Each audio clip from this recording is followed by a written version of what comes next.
Hello guys, welcome to my YouTube channel. আজকে চলে এসেছি দুপুরের রান্না বান্না তোমাদের সামনে তুলে ধরবো বলে।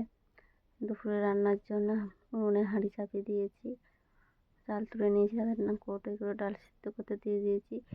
এখানে আছে শাক আর আলু, মাছের তেল দিয়ে রান্না হবে, কেটে নিয়েছি।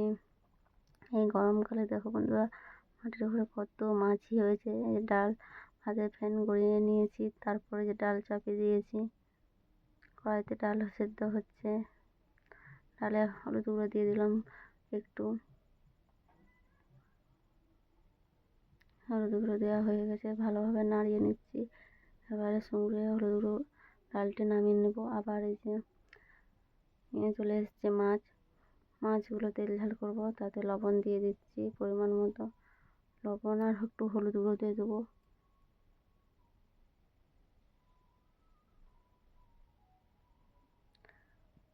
এখন লবণ গুঁড়ো হলুদ গুঁড়ো দিয়ে দিলে ভালোভাবে মাছটা ভাজা হয়। আমি হাতে নাড়িয়ে নাড়িয়ে মাখিয়ে নিলাম। কড়াইতে তেল দিয়ে দিয়েছি, সাদা তেল। তেলটা একটু গরম হবে, গরম হওয়ার পরে মাছগুলো ছাড়বো একে একে। খুন্তির সাহায্যে যে মাছ দিয়ে দিচ্ছি আমি, দেখতে পাচ্ছ তেল গরম হয়ে গেছে। সব মাছগুলো দিয়ে দেবো ভাজার জন্যে। সব মাছ দিয়ে দিয়েছি কড়াইতে, যে মাছ ভাজা হয়ে গেছে। আবার নামিয়ে নিয়েছি, যে মাথাগুলো ভাজছিলাম আলাদাভাবে। তারপরে যে মশলা করে নিয়েছি মাছের তেল ঝালের জন্য, সব মশলা করে নিয়ে মাছগুলো দিয়ে দিয়েছি। দেখুন বন্ধুরা, মাছের তেল ঝালে আজকে একটু সরষে বাটা দিলাম। আবার কড়াই চাপিয়ে দিয়েছি, সাদা তেল দিয়ে দিলাম, একটু পাঁচ ফোড়ন দিয়ে দেবো আলুগুলো ভাজার জন্যে। শাকের তরকারিটা করবো, তাই মোটা রাখছিলাম ভাজবো বলে, মাছের তেল যাকে বলে। পাঁচ ফোড়নটা ভাজা হয়েছে, আবার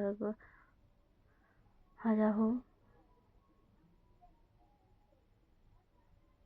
আবার আলু দিয়ে দিচ্ছি, ভেজে নিয়েছি। আলুগুলো নুন দিয়ে সিদ্ধ করে ঢাকা দিয়ে দেবো।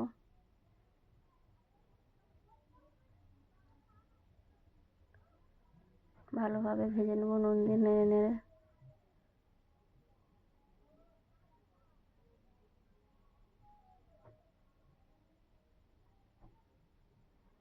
তারপরে শাকের তরকারিটা করে নিয়েছিলাম, আর তোমাকে দেখানো হয়নি।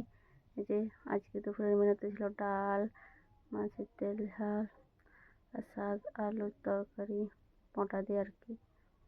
দেখো বন্ধুরা,